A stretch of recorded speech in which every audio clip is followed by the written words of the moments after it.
Ang galing naman ng alaga kong si Pupo. Nakapatay siya ng ahas. Yan no. Galing sa likod.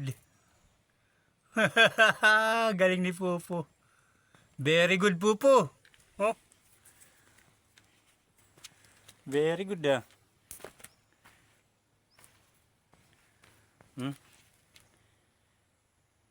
Galing ng alaga ko ah.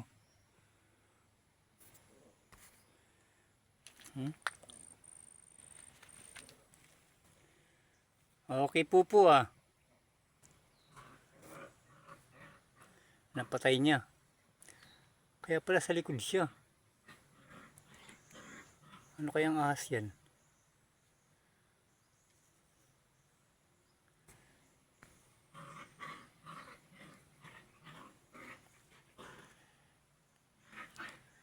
Galing.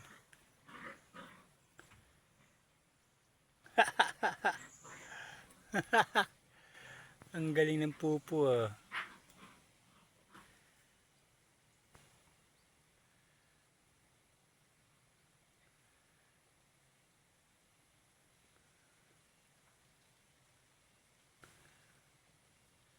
Sige po, tuloy mo lang yan Pupo. Okay yan. Anong ahas kaya yan? Yan o.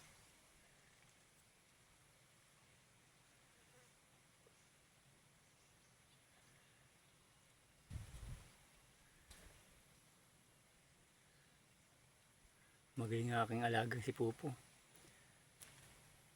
Patay siya ng ahas. Kainin mo yan. Damihan mo pa paghuli. Marami talagang ahas dito.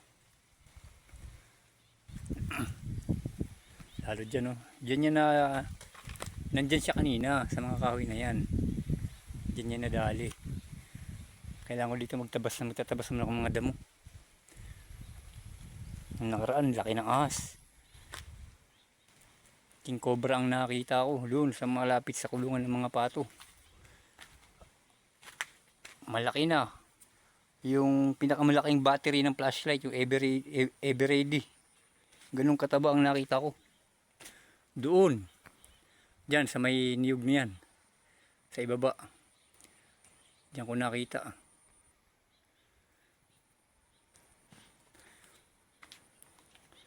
Okay Pupo, tuloy mo lang yan Pupo. Manghuli ka na manghuli. Okay guys, paalam sa muling video ulit.